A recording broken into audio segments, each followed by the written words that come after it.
Welcome to Warhammer 40k 8th edition Character Duels episode 13, Kairos Fateweaver vs Rotigus. For this matchup, we will be using the official Warhammer 40k 8th edition rulebook, Chapter Approved 2018 edition, Codex Chaos Demons, Rulebook Official Update version 1.3, Chapter Approved 2018 edition Official Update version 1.0, the Big FAQ 2 2018 revision 1, and finally Codex Chaos Demons Official Update version 1.4. For a full overview of how this character duel will work, please check out the overview episode, which will be linked in the description down below. For this particular character duel, Kairos Fateweaver will go first for games 1 and 3, and Rotigus will go first for games 2 and 4. And with that out of the way, let's jump into the first game.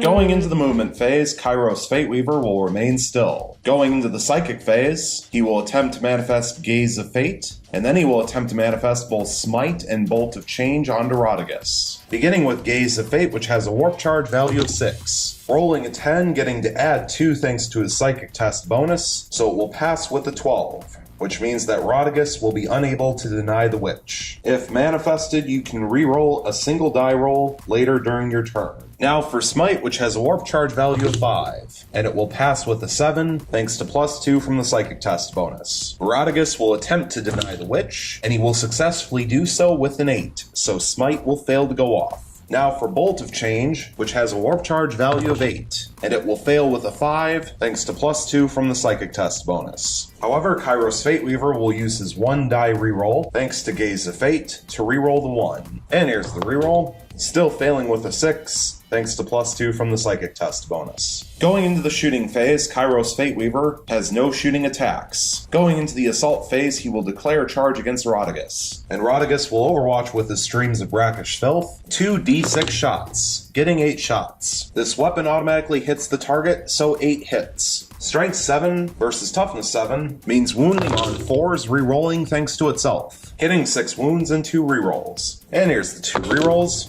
Getting 1 additional wound for 7 wounds total. Thanks to Locus of Virulence, each time you make a wound roll of 6 up for a Nurgle demon unit within 6 inches of any friendly model with the Locus of Virulence, that attack inflicts 1 additional damage. So the 2 wound rolls of 6 up will inflict 2 wounds instead of 1 if they get past the invulnerable save. So beginning with the 2 wounds that will inflict 2 damage piece, -3 AP, so 2 4-up invulnerable saves, passing 1 and failing 1, and it will inflict 2 damage. So Kairos Fateweaver will fall from 16 starting wounds down to 14. And now for the 5 regular wounds, -3 AP, so 5 4-up invulnerable saves, passing 4, failing 1, and it is 1 damage. So Kairos Fateweaver will fall from 14 wounds down to 13, and Kairos Fateweaver will now automatically make his charge.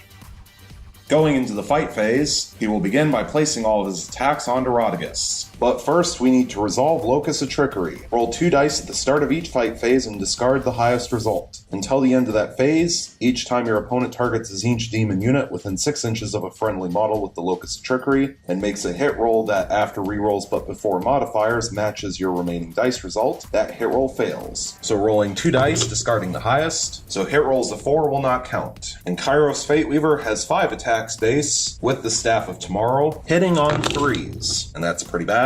Getting 2 hits. Strength 8 versus Toughness 7 means wounding on 3s, getting 2 wounds. -3 AP, so 2 5-up invulnerable saves, passing both. And now Rotigus will get to strike back. 5 attacks base with the Gnarl Rod, hitting on 2s, discarding 4s, thanks to Locus Trickery, getting 4 hits. Strength 8 versus Toughness 7 means wounding on 3s, re-rolling thanks to itself, getting 3 wounds and 1 reroll. And here's the reroll.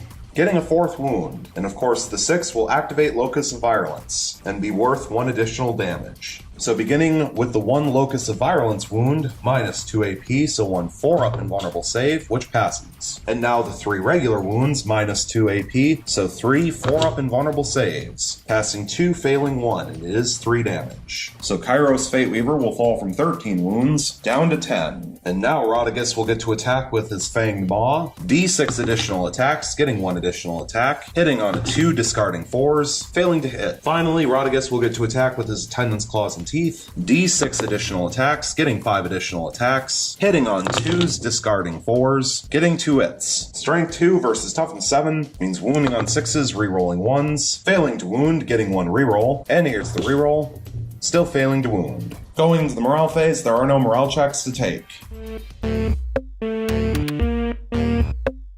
Going into the movement phase, Rotigus will remain locked in combat with Kairos Fateweaver. Going into the psychic phase, he will attempt to manifest Smite onto Kairos Fateweaver, and then he will attempt to manifest Virulent Blessing onto himself. Beginning with Smite, which has a warp charge value of 5, and it will pass with an 11. And Kairos Fateweaver will attempt to deny the Witch, and will fail with the 9 thanks to +2 from the psychic test bonus. So Smite will be successfully manifested, which activates Deluge of Nurgle from Rotigus. Each time Rotigus successfully manifests a psychic power with a psychic test of 7 or more, the closest enemy unit to him suffers a mortal wound after the effects of the psychic power have been resolved. And thanks to manifesting Smite with a psychic test of 11 or more, it will inflict D6 mortal wounds instead of D3, and it will inflict 6 mortal wounds, adding 1 thanks to the Deluge of Nurgle, because we can inflict all of those mortal wounds at the same time since it won't affect anything. So Kairos Fateweaver will suffer 7 mortal wounds and will fall from 10 wounds down to 3 left. And now for Virulent Blessing, which has a warp charge value of 7, and it will pass with an 8. And Kairos Fateweaver will attempt his second Deny the Witch, and it will fail with a 6, and thanks to being down to 3 wounds, he no longer has a psychic test bonus, so Virulent Blessing will be successfully manifested. Add 1 to wound rolls made for that unit in the fight phase. Furthermore, wound rolls of 7 up made for that unit in the fight phase inflict double damage. And also, thanks to manifesting Virulent Blessing on an 8, it will once again activate Deluge of Nurgle. So Kairos Fateweaver will fall from 3 wounds down to 2. Going into the shooting phase, Rotigus will be unable to fire since he's locked in combat. Going into the assault phase, Rotigus is already locked in combat. So going into the fight phase, Rotigus will begin by placing all of his attacks onto Kairos Fateweaver. However, since it is the beginning of a new fight phase, we have to resolve Locus of Trickery once again, rolling 2 dice, taking away the highest. And once again, hit rolls of 4 will not count. So Rotigus will have 5 attacks based with the Gnarl Rod, hitting on 2s, discarding 4s, and that's pretty awful, getting 2 hits. Strength 8 versus Toughness 7 means wounding on 3s re-rolling, however getting to add 1 to wound rolls thanks to Virulent Blessing, and the Gnarl Rod states you can re-roll failed wound rolls for this weapon, which means I can choose not to, and so we will keep the 2, which means thanks to modifiers it becomes a successful wound roll, so getting 2 wounds. And the wound roll of a 5 thanks to Virulent Blessing becomes a 6, which will activate Locus of Virulence and inflict 1 additional damage. So resolving the Locus of Virulence wound first, minus 2 AP, so 1 4-up invulnerable save, which fails. And thanks to Locus of Virulence, it will inflict 4 damage. So Kairos Fateweaver will lose his final 2 wounds and be killed off,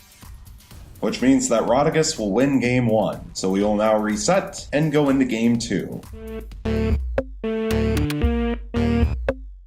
Going into the movement phase, Rotigus will remain still. Going into the psychic phase, he will attempt to manifest Smite onto Kairos Fateweaver, and then he will attempt to manifest Virulent Blessing onto himself. Beginning with Smite, which has a warp charge value of 5. And it will pass with the 7. Kairos Fateweaver will attempt to deny the Witch, which will fail with a 5 thanks to +2 from his psychic test bonus. So Smite will successfully go off with the psychic test of 7 or more, which will activate Deluge of Nurgle. And Smite will inflict D3 mortal wounds, and it will inflict 1 mortal wound, adding 1 additional mortal wound thanks to Deluge of Nurgle. So Kairos Fateweaver will fall from 16 starting wounds down to 14. And now for Virulent Blessing, which has a warp charge value of 7, and it will pass with an 8. And Kairos Fateweaver will attempt to deny the Witch, and he will fail to do so with a 7 thanks to +2 from his psychic test bonus, which means that once again Deluge of Nurgle will be activated. So Kairos Fateweaver will fall from 14 wounds down to 13. Going into the shooting phase, Rotigus will fire his streams of brackish filth into Kairos Fateweaver. 2 D6 shots, getting 4 shots. This weapon automatically hits, so 4 hits. Strength 7 versus Toughness 7 means wounding on 4s re-rolling. However, thanks to Virulent Blessing getting to add 1 to wound rolls, so it actually is wounding on 3s re-rolling, and this weapon states you can re-roll failed wound rolls for this weapon, which means you can choose not to, so they will keep the 3, and Rotigus will get all 4 wounds. Also, of course, this means that the 1/5 will become a 6, which will activate Locus of Virulence, which will inflict 2 damage instead of 1. So beginning with the Locus of Virulence wound, minus 3 AP, so 1 4-up invulnerable save,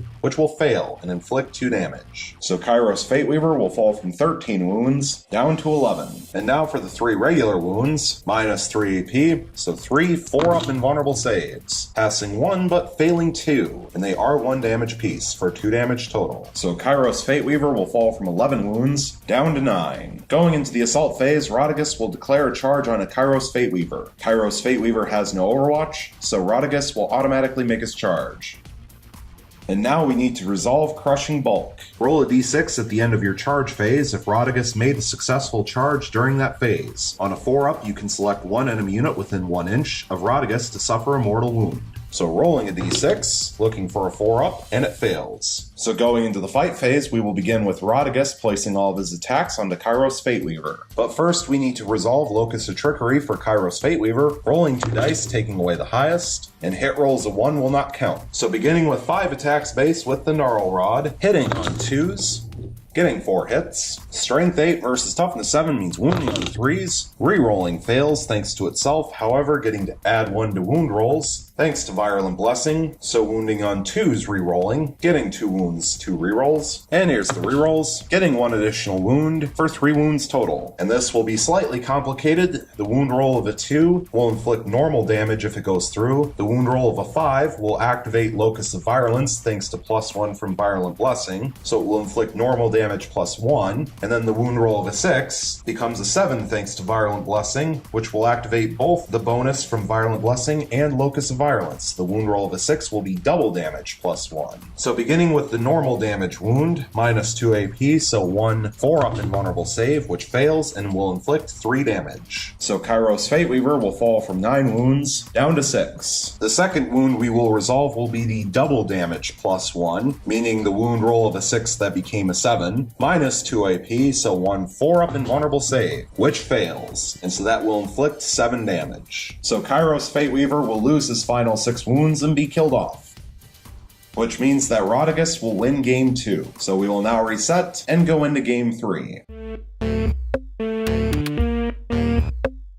Going into the movement phase, Kairos Fateweaver will remain still. Going into the psychic phase, he will attempt to manifest both Smite and Bolt of Change onto Rotigus, and then he will attempt to manifest Boon of Change onto himself. Beginning with Smite, which has a warp charge value of 5, and it will pass with an 11 thanks to +2 from the psychic test bonus. And Rotigus will attempt to deny the witch, failing with an 8. And because Smite was manifested with a psychic test of 11 or more, it will inflict d6 mortal wounds instead of d3, and it will inflict 4 mortal wounds. 4 5-up disgustingly resilient rolls, passing 1, failing 3. And so Rotigus will fall from 18 starting wounds down to 15. Now for Bolt of Change, which has warp charge value of 8, and it will pass with a 12 thanks to +2 from the psychic test bonus. This means that Rotigus will be unable to deny the witch. And Bolt of Change will inflict d3 mortal wounds, and it will inflict 3 mortal wounds. 3 5-up disgustingly resilient rolls, passing 1, failing 2. So Rotigus will fall from 15 wounds down to 13. And now for Boon of Change onto himself, which has a warp charge value of 7. And it will fail with a 5, thanks to +2 from the psychic test bonus. Going into the shooting phase, Kairos Fateweaver has no shooting attacks. Going into the assault phase, he will declare a charge into Rotigus. And Rotigus will overwatch with the streams of brackish filth, 2 d6 shots, getting 6 shots. This weapon automatically hits, so 6 hits. Strength 7 versus Toughness 7 means wounding on 4s rerolling, thanks to itself, getting 2 wounds, 4 rerolls. And here's the 4 rerolls. Getting 2 additional wounds for 4 wounds total, and the 2 wounds of 6s will activate Locus of Virulence, and be worth 2 damage instead of 1. So beginning with the 2 Locus of Virulence wounds, minus 3 AP, so 2 4-up invulnerable saves, failing both, and they are worth 2 damage piece for 4 damage total. So Kairos Fateweaver will fall from 16 starting wounds down to 12. And now for the 2 regular wounds, minus 3 AP, so 2 4-up invulnerable saves, passing 1 and failing 1. It is worth 1 damage. So Kairos Fateweaver will fall from 12 wounds down to 11, and now Kairos Fateweaver will automatically make his charge. Going into the fight phase, Kairos Fateweaver will place all of his attacks onto Rotigus. However, we first need to resolve Locus of Trickery for Kairos Fateweaver, rolling 2 dice taking away the highest, and that's awful. Hit rolls of 1 will not count. 5 attacks base with the Staff of Tomorrow, hitting on 3s, getting 4 hits. Strength 8 versus Toughness 7 means wounding on 3s, getting all 4 wounds. Minus 3 AP, so 4, 5 up invulnerable saves, passing 3, failing only 1, and it is D6 damage. So here's the D6 roll, getting 2 damage. 2 5 up disgustingly resilient rolls, failing both. So Rotigus will fall from 13 wounds down to 11, but now Rotigus will get to strike back. 5 attacks base with the Gnarl Rod, hitting on 2s, getting 4 hits. Strength 8 versus Toughness 7 means wounding on 3s, re-rolling, getting 2 wounds, 2 re-rolls. And here's the re-rolls, getting all 4 wounds, and the wound roll of a 6 will activate Locus of Virulence, and be worth 4 damage instead of 3. So beginning with the 1 Locus of Virulence wound, minus 2 AP, so 1 4-up invulnerable save, which passes. And now for the 3 regular wounds, minus 2 AP, so 3 4-up invulnerable saves, passing 2, failing 1, and it is 3 damage. So Kairos Fateweaver will fall from 11 wounds down to 8. Rotigus will now attack with his Fanged Maw, D6 additional attacks, getting 6 attacks, hitting on 2s, getting 4 hits. Strength 7 versus Toughness 7 means wounding on 4s, getting 3 wounds, minus 1 AP, so 3 4-up invulnerable saves, passing 2, failing 1, and it is worth 1 damage. And Kairos Fateweaver will fall from 8 wounds down to 7 left. And now Rotigus will attack with his Attendant's Claws and Teeth, D6 additional attacks, getting 6 additional attacks, hitting on 2s, getting 5 hits. Strength 2 versus Toughness 7 means wounding on 6s, re-rolling 1s, getting 1 wound, which will activate Locus of Virulence and be worth 2 damage instead of 1. No AP, so 1 4-up invulnerable save, which fails, and it is worth 2 damage. So Kairos Fateweaver will fall from 7 wounds down to 5. Going into the morale phase, there are no morale checks to take.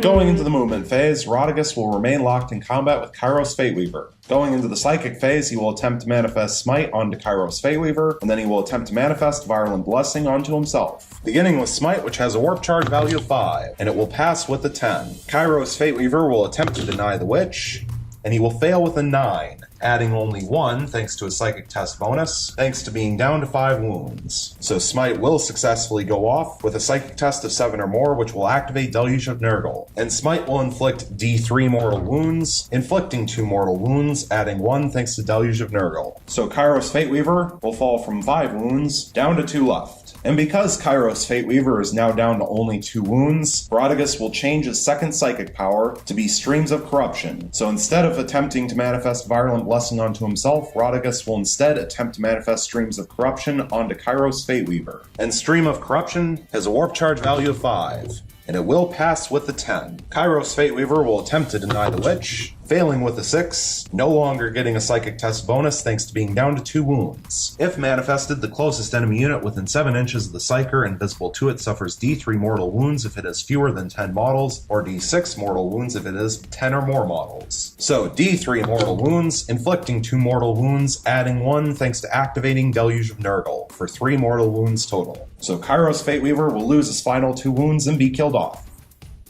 which means that Rotigus will win Game 3. So we will now reset and go into Game 4. Going into the movement phase, Rotigus will remain still. Going into the psychic phase, he will attempt to manifest Smite onto Kairos Fateweaver, and then he will attempt to manifest Virulent Blessing onto himself. Beginning with Smite, which has a warp charge value of 5, and it will pass with the 10. And Kairos Fateweaver will attempt to deny the Witch, and will fail to do so with an 8, thanks to +2 from his psychic test bonus. So Smite will inflict D3 mortal wounds, and it will inflict 3 mortal wounds, adding 1 thanks to activating Deluge of Nurgle for 4 mortal wounds total. So Kairos Fateweaver will fall from 16 starting wounds down to 12. And now for Virulent Blessing, which has a warp charge value of 7, and it will pass with a 7. So Kairos Fateweaver will attempt to deny the Witch, and will fail with a 5, thanks to +2 from his psychic test bonus. So Virulent Blessing will successfully go off, and it will also activate Deluge of Nurgle. So Kairos Fateweaver will suffer 1 mortal wound and fall from 12 wounds down to 11. Going into the shooting phase, Rotigus will fire his Streams of Brackish Filth onto Kairos Fateweaver. 2 D6 shots, getting 11 shots, This weapon automatically hits, so 11 hits. Strength 7 versus Toughness 7 means wounding on 4 is re-rolling. However, thanks to Virulent Blessing getting to add 1 to wound rolls, and this weapon allows the user to choose whether or not to re-roll failed wound rolls, so we don't have to re-roll the 3s, which means he's actually wounding on 3s, getting all 11 wounds. And there are a lot of 5s and 6s in there, which will activate various and sundry bonuses. So there are 5 normal damage wounds, 2 normal damage plus 1 wounds, and 4 double damage plus 1 wounds. So beginning with the 5 normal damage wounds, minus 3 AP, so 5, 4 up invulnerable saves. And that's awful, passing 1, failing 4, and they are 1 damage piece. So Kairos Fateweaver will fall from 11 wounds down to 7. Now for the 2 normal damage plus 1 wounds, minus 3 AP, so 2 4 up invulnerable saves, failing both of those. So they are 2 damage piece for 4 damage total. So Kairos Fateweaver will fall from 7 wounds down to 3 left. And now for the 4 double damage plus 1 wounds, minus 3 AP, so 4 up invulnerable saves, passing 3 but failing 1, and so it will be worth 3 damage total. So Kairos Fateweaver will lose his final 3 wounds and be killed off, which means that Rotigus will win game 4, and this character duel is now over. And so, for the final results of Warhammer 40k 8th edition Character Duels Episode 13, Kairos Fateweaver vs. Rotigus, we have Kairos Fateweaver with 0 wins and 4 losses, and Rotigus with 4 wins and 0 losses. And today we witnessed Kairos Fateweaver be completely and utterly dominated by Rotigus. Kairos Fateweaver was outfought, outshot, and out-psychicked. In fact, in 3 of the 4 games, Rotigus won without taking a single point of damage, and in the 1 game where Rotigus did take damage, he wasn't even brought down to his 2nd tier of his damage chart. And while according to Chapter Approved 2018, both Rotigus and Kairos Fateweaver are the same cost in points, they certainly did not act like it in this character duel. Now, to be fair, Kairos Fateweaver is not the same close combat monster that Rotigus is, and so being forced into close combat in all 4 character duels probably spelled his doom. However, the fact that Rotigus did better in the psychic phase compared to Kairos Fateweaver calls into question what Kairos Fateweaver is actually good at, because Kairos Fateweaver was generally unsuccessful at denying the witch, even when he had +2 to his psychic test bonus. He also failed a couple of psychic powers even without Rotigus denying the witch, and while Kairos Fateweaver does grant you additional command points if he is your warlord, I'm not sure that makes up for the fact that he lacks everywhere else, even if you were able to use him in a normal battle report. The only thing that Kairos Fateweaver actually succeeded at in this character duel was the first couple fight phases. Locus of Trickery actually did something. But after the first couple of fight phases, Locus of Trickery then went back to rolling 1s, like it always does. Also, I'm not sure if Nurgle decided to heavily benefit Rotigus, or Tzeentch decided to leave Kairos Fateweaver out to dry, but Kairos Fateweaver's 4-up invulnerable save definitely was not rolling 4-ups 50% of the time. Especially when looking at Game 4, where Rotigus was able to kill off Kairos Fateweaver by the end of the shooting phase. He didn't even have to engage him in close combat. Literally, a psychic phase and a shooting phase was all that was needed to kill off all 16 wounds from Kairos Fateweaver. And so the big picture takeaway for me from this character duel is the Chaos Gods are incredibly fickle, and apparently Tzeentch hates dice. Thank you so much for watching, I really hope you enjoyed, and stay tuned for the next one.